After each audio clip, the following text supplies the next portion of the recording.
Please, slurp away.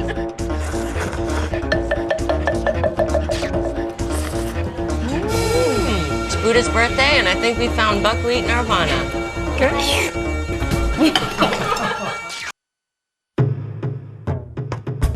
She was born in the outskirts of Seoul to an American GI and a young Korean woman.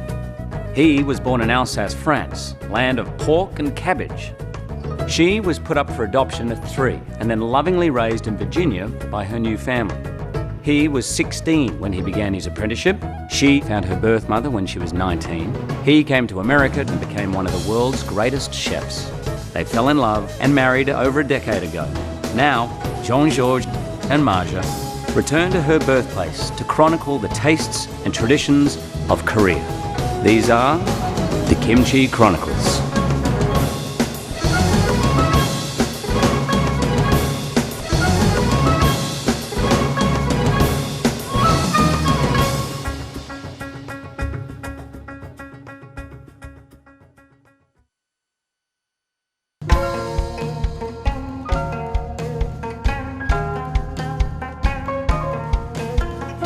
It's a sound you hear all across South Korea. It reverberates in big cities like Seoul and Busan and echoes all through the countryside, up in the mountains and along the seacoasts. It's a sound of noodles being slurped, a sound that's not merely tolerated, it's downright encouraged. Koreans are crazy about their noodles and dumplings, and tradition has it that the more you like them, the more noise you make eating them. Historically, wheat was scarce in Korea, and noodles were made mostly from ground buckwheat, sweet potatoes, and even acorns. That all changed after the Korean War, when the US gave South Korea massive amounts of wheat and rice. Within no time, Koreans were fashioning pastas from wheat that looked a lot like fettuccine and tortellini. As is the Korean fashion, the dishes quickly became integrated into Korean cuisine. Seasoned with kimchi and hot red pepper paste, served in ice-cold broths and in steaming bowls heaped with seafood, noodles and dumplings have become common fare all across South Korea. My Korean food guru Diana Kang and I decided to eat our way through Korean noodles and dumplings. We began our tour in Seoul at Myeongdong Hamhung Myeonok, a place that specializes in naengmyeon, a noodle dish with North Korean origins. Oh, this looks great. Pyongyang style naengmyeon. Okay. With cold beef broth. As you can see, the noodle is very thin.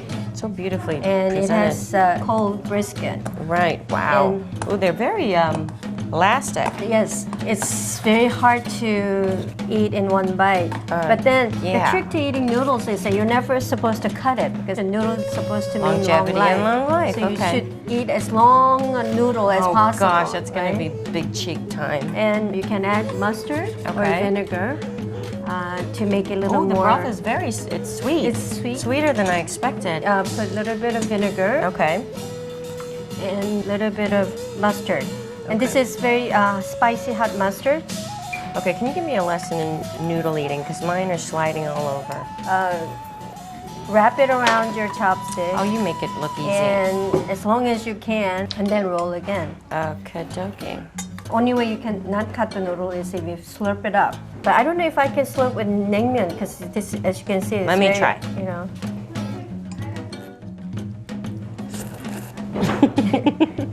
One of the keys to having a very good naengmyeon broth, I can taste a little bit of kimchi broth too. So after Really? the cold beef broth is ready, you add a little bit of kimchi broth to make it lighter. It's really, really refreshing. You're supposed to drink the soup. You take the bowl with 2 hands and just drink. It's nice and cool. Really refreshing. I could have this for breakfast. Oh, we have the spicy one. Do you want to change to spicy? No. I'm keeping mine. It has all the spices mixed in. Ooh, it's the a same little type more- of noodle yes, that's in here. Very elastic because Very. it has sweet potato and potato starch mixed in with Right. buckwheat. It's delicious. This is great, but this is definitely my favorite, so I'm glad I kept mine. You have to I really got it, I twirl. got it. Oh, good. You're now It's an all in the expert. wrist. All in the wrist.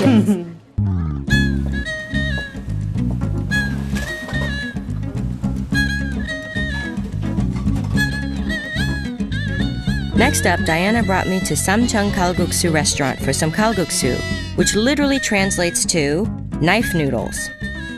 I ordered pajirak kalguksu, a big bowl of noodles with hot broth and tons of small clams. Diana chose pat kalguksu, a bowl of the same noodles served in a red bean sauce that was as hot as lava, and took a while to cool down enough for her to dive in. Oh my God, I can get a facial too. It smells so good. 감사합니다. Oh, beautiful. The noodles are all cut by hand, but they're sort of uneven and rough. Yeah, they look very uneven and rough cut. Right, It seems so much more homey. Let me And try this that. is a little bit sweeter. Oh yeah? It's delicious. It's hearty. Red bean soup is preferred by a lot of women after they give birth. Really? It helps reduce swelling in your body and takes out all the impurities. Oh my God. I don't know if it has to do with the water here, but I have never had clam so sweet. And I think your soup is based with clam juice. So Tastes it's completely like very, clam. It's delicious. I just love to slurp them because they're so fat and they just... And in fact, you eat it too quietly, then the chef would be kind of worried that Oh, well, I it's better not do as my good. best work. Yes, please, slurp away.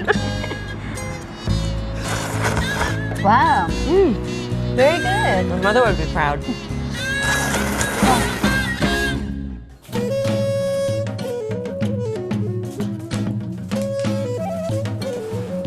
Just as noodles represent longevity, mandu, or dumplings, symbolize wealth and prosperity and are eaten on New Year's Day to ensure financial success for the coming year. If one Korean food guru is good, two is even better. And joining us was Jennifer Flynn, a food blogger with a Wikipedic knowledge of all Korean things edible. We are eating the perfect food today for this nasty, nasty weather, but who cares? We're under an umbrella and we're having mandu. When it rains in Korea, you know, we always think about having mandu. Oh, yes? So it's good weather actually Nice comfort. Oh, here's steamed Ooh, mandu so good. already. This is my favorite kimchi mandu. Have you been here before? Yeah, I love this place. Well, it's a beautiful area. This is Puamdong, which is a little bit north part of Seoul. We're actually just outside the historic city walls of Seoul. And there's a gate right over there, it still exists, called Jahamun. If you hike in this area, you can still see parts of the old city wall. 80% of Korea is mountainous region. And one of the most favorite pastime for Koreans is going hiking in the mountains. It's perfect. You go hiking and then you come down here and you eat some dumplings. That's the ultimate purpose of hiking. So you can eat afterwards. That's great. I think of dumplings, particularly in the US, as being from China. Right. And they're all sort of from the same origin, but they think that dumplings came into Korea during the 13th century with the Mongol invasion. And they made that sort of as an offering to help save the country. They're really old. This came during the Goryeo period. It was a very rare food in the olden days because flour was very precious. Okay. Flour was more expensive than gold. Right. Mandu was made only in the courts Right, for kings and and nobility. for kings and nobility. Even when I was growing up, it was considered to be a very special food. Oh, this mandu is so amazing. I can see why they're so popular. The skin is so thin, but it's got a nice chew to it. The inside is just stuffed. I mean, I see very few noodles. It's mostly meat and vegetable. Oh, here are the soup, Oh, dumpling soup. beautiful. Yeah, 감사합니다. What are these little round things? Those are tuk. This is duck too? Yeah. But they're the northern style stuff. Ah, okay. And it's called 조랭이. 조랭이 duck. They're so fun to eat. They're chewy and They're little. chewy like gnocchi. And you can see the different colors of mandu. This is pumpkin and spinach and probably carrot for the pink one. Oh, that's beautiful. The colors are so Colors. gorgeous. And this is And a what's different going on one. with You this can soup? look, even the broth. It's a clear Clear. beef broth. Very clean tasting. Got a little kick to it too. It does. It's a little bit spicy, but yeah. And this is pumpkin? Yeah. So A little meat in there too? They're gonna taste a little kimchi too. it has a surprise in it. So when you bite I into love it, surprises. that's when you get that in the real taste of mandu.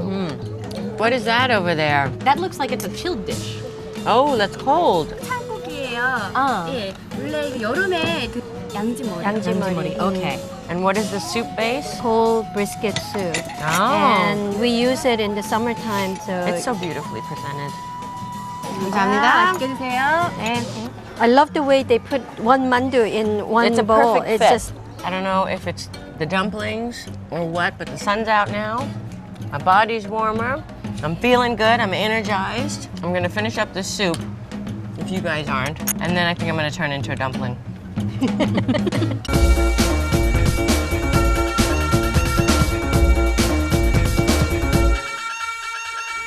Babe, we're going to cook today 2 classic Korean noodle dishes, which are 2 of my favorites. So you're doing a very, very traditional Japchae. mixed, it's called japchae. So what about yours? This is a dish that marries Chinese and Korean flavors together. Makes sense, you guys are neighbor. Exactly. It's based on black bean paste.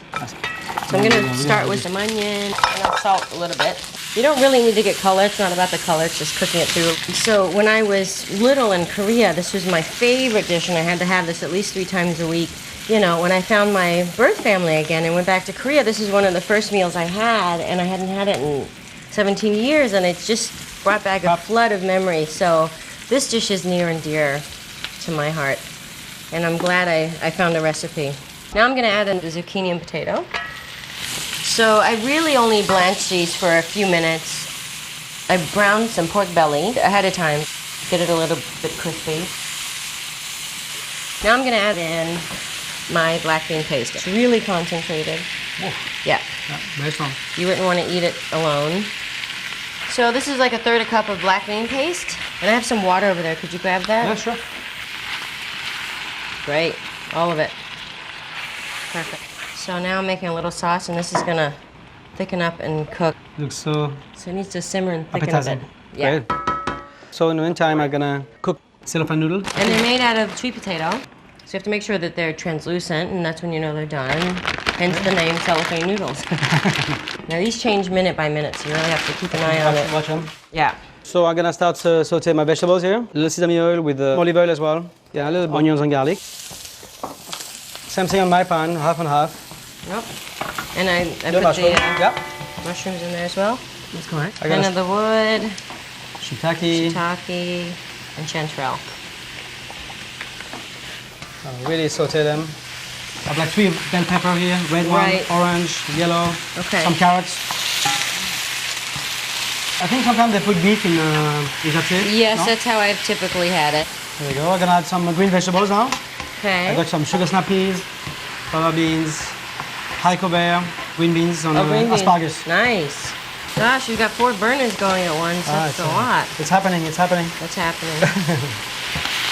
Smells good, no? That does smell good. Mushroom are perfectly cooked. We ready? Ready? Yeah. The noodle's gonna go in the bowl after I put the sesame. Okay. And Now after you have that, to toss it together. Okay, that's it. All right, these noodles are perfect. And you pour the rest. all my vegetables. Yep. Right on top of there. Okay, wait, let's put a little sauce here. The sauce is honey, soy sauce, and sesame. Oh, great. You really It's a wanna... colorful japchae, huh? Yeah, I it is. needed It's to add gorgeous. my pea shoots. Yeah, a little just wilted. in there. Beautiful. Never seen this version before. That was good, huh?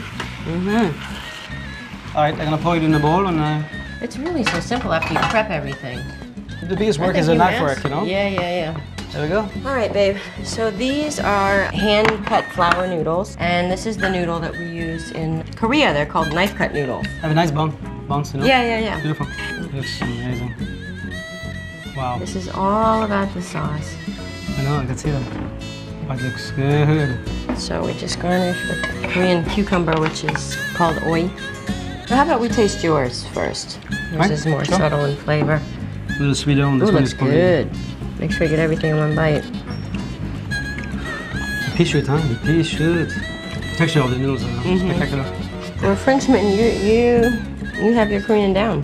I mean, I'm following your That's steps. pretty good. Before you eat it, you have to toss it. So the best way to toss it is to just like knead it with your chopsticks. Get all that sauce in there. And watch out, don't get this on your clothes, it won't come out. That's good. Yeah? It's a pork. All right, can I have some? That's so good. So delicious. Dishes are very subtle because no chicken, no spices. You know, but very savory. Delicious. Absolutely. And you can also do this black bean dish with seafood as opposed to meat if you wanted to. Great. So it's really versatile. So, babe, Which one do you like better? And you don't have to say me just because I'm standing here and there are lots of sharp things in the kitchen. I love vegetable, but I think the black beans on the pork. Really? My favorite. Thanks, babe. Give me some sugar. That was delicious. Nowadays, about 20 to 25% of Koreans are Buddhists. But in earlier times, during the Three Kingdoms to the Goryeo dynasty, Buddhism was a prevailing religion in Korea. Today, Buddhists and Christians comfortably coexist and celebrate national and religious holidays together. Shinheungsa Temple, considered the oldest Zen temple in the world, is less than half an hour outside the port city of Sokcho. The temple wonderfully captures Korea's resiliency. It was first built in the mid-600s but burned to the ground in 699. It was rebuilt soon thereafter, and then once again in 1648 following a second fire. Diane and I continued on our pilgrimage, this time to a temple of eating that our lighting director's mother had told him about. Little did we know that of the more than 100 restaurants we would visit for Kimchi Chronicles, this simple noodle place would be mine and the crew's favorite. Siloam Maemilguksu restaurant is well worth the journey to sample their signature dish of Maemilguksu, buckwheat noodles served in a cold broth. Siloam is tucked away next to a rice paddy on the outskirts of Sokcho, down a dirt road. A GPS is handy. A family-run restaurant that's been around for 3 generations. Jung-soo Kim, the matriarch, still comes in every day to keep the restaurant's authenticity in check. The line that forms each day is testimony to what Jung-soo Kim and her family have created. They don't just serve superlative noodles here. They grow the buckwheat and mill it right behind the restaurant. Then they shape it into dough, and using cutting-edge technology, turn out fresh buckwheat noodles that get flash-cooked before being rinsed and chilled. Then the chewy and elastic noodles get coiled into bowls and blanketed with an intoxicating combo of sesame oil, spicy red pepper paste, pickled white radish, cucumbers, kim, and sesame seeds. At the table, you get to ladle over as much icy cold bracing white kimchi broth as you want. Then you mix it all together with chopsticks for a dish known as dongshimi maemilguksu, an incredible cold noodle soup that somehow bumped into an unabashedly spicy gazpacho. This is buckwheat noodles with lots of seasoning on top. In order to mix it well, we put in about 3 spoonfuls of this water from this kimchi broth. Do your thing, girl. So refreshing, and it's super hot today. Yes. Ooh, there's ice in here. Nice. So you can taste the soup. Okay. Cheers. Cheers. Big bowl. Okay, let's see how well it tastes by slurping it and not we cutting. can just slurp. Okay. So different from any other kind of noodle I've had. It's a little more grainy in texture and not as elastic as naengmyeon noodles. This is like a mix of soba and naengmyeon. Kind of. It's a summer noodle dish. We like to eat it in the winter as well, all year round. Oh, okay. It's kind of got a dual effect. It's cold, but it makes your body hot because it's so spicy. You got the hot pepper again. I'm not eating it. I always get the hot pepper. Sneaks in my bite. Because this is made with just buckwheat only. It's very nutritious, but at the same time, doesn't have a lot of calories. Right. So Diet food. Diet food. I could eat this every day. This is really quite spicy at the end.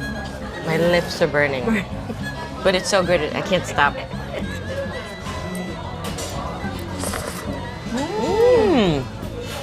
Well, it's Buddha's birthday, and I think we found buckwheat nirvana. I'm glad. You always feed me so well.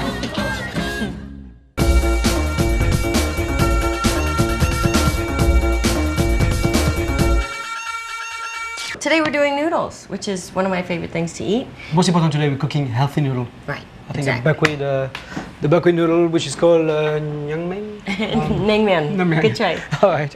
So we're gonna cook those noodles. They take about 4 minutes. Very good. Nice. For my noodles, what I did beef broth. So you can see, I have some brisket boiling here. I'm gonna add the scallion, the ginger on. Just whole like that? Whole like that. Really? Yeah. Okay. On the broth, it's gonna be chilled later on, and then we're gonna serve it with the noodles. Oh yeah, that's really good. So I'm getting ready to make my sauce. We had this dish at a restaurant called Siloam, in Sokcho, right there near where Emo and my grandmother lived. And it was fantastic. I mean, I'm surprised we even got a table because it was packed in there. 3 tablespoons of gochujang, a little bit of rice vinegar. I'm gonna crush a little garlic here. So that's 2 cloves. I'm gonna check give it out a my little. noodles, yeah. Yeah, go ahead, I think babe. they're ready. The restaurant where I had this noodles was amazing because it was 3 generations working there, and the son went to college in the States but came back home to help run his family's business, which is amazing, and they mill their own buckwheat. It's like incredible. Let me see. You really have to wash them really, really well. Ooh, looks Some good. noodles, yeah. Is that enough? Yeah, that's like the perfect amount. Yeah. And I get half of that, right? Yeah. All right. Here, let me help you. Okay, You you do hold it. the bowl, and I will. Oh, okay. You have to. Use your 2 hands. Yeah. Always need your hands. Perfect. Wow, that was good. Babe, in here, I'm putting scallions in Scallion there. there? Now. Yep. I can taste it from All here. right. So my sauce is ready. So you just do a little layer of Good. sesame oil. And then you do a couple dollops of the sauce. And this is a little bit of mu, which is, again, that large daikon. So this has been seasoned with chili pepper, salt, and sugar, and just sat in the fridge for a bit. Fresh cucumber, and then a little sesame seed, and some kim. Delicious. Okay, to and eat. then we top it with the tongshimi, which is white kimchi. It's not spicy at all. It's got a little garlic, scallion, the white Napa cabbage, pear apple, and also the mu again. A little sugar and water. This has been fermenting, and just put the soup around. The most important thing is it has to be served super cold. Super hot. All right, babe, so that's my dish. Let's see what yours is gonna be looking like. It looks great. My cold Beef broth. And this is served ice cold. Ice cold. Yeah. So we're gonna add some biscuit. I cook it until it was really tender. Pickled the mu again. Asian pear, a little sweetness and crunch, some cucumber, hard-boiled egg. Great. I'm just gonna do a little dots of mustard, just to get Okay, you're gonna just to season get it. you going, Okay. and then the rest on the side. Actually, I want to trade noodles. Should we taste? Absolutely. Okay. So when we were served this the first time, I didn't know whether to eat it in layers or what, but they said just mess it up and mix it So all you in mix it there. up? Yeah. Oh my god, amazing. Slurping is considered polite. The louder you slurp, the more compliment it's giving the chefs. This is how you slurp. Inhale. You're good? I can see why there's a line outside the restaurant. This is great. Absolutely delicious. Okay, well, let's mess yours up. Not too much. What do you mean? No, because the all ingredients are separated, so I think, we'll take a little beef and mustard. I'm Korean. I'm cutting it like we're supposed to. Oh my god, I never saw that before. It has to be cut. Because the Alright. noodles are so long. They say, you know what? The longer the noodle, the longer the longevity, but I say, let's cut just it. make it easier. There's a little more mustard. No? That's really good. Oh yeah. That's it. Okay. So many Very texture, good. between the beef, the mustard, the egg. Delicious. Really good. Good job. One final note. At the Hongyuan Chinese restaurant in the Chosun Hotel, we had jjajangmyeon for a family dinner. It's my favorite noodle dish, one I remember from my earliest days in Korea. You know how to slurp your noodles? Slurping was in order. And Chloe did her very best to make her mom and dad proud. Okay, do the slurp now.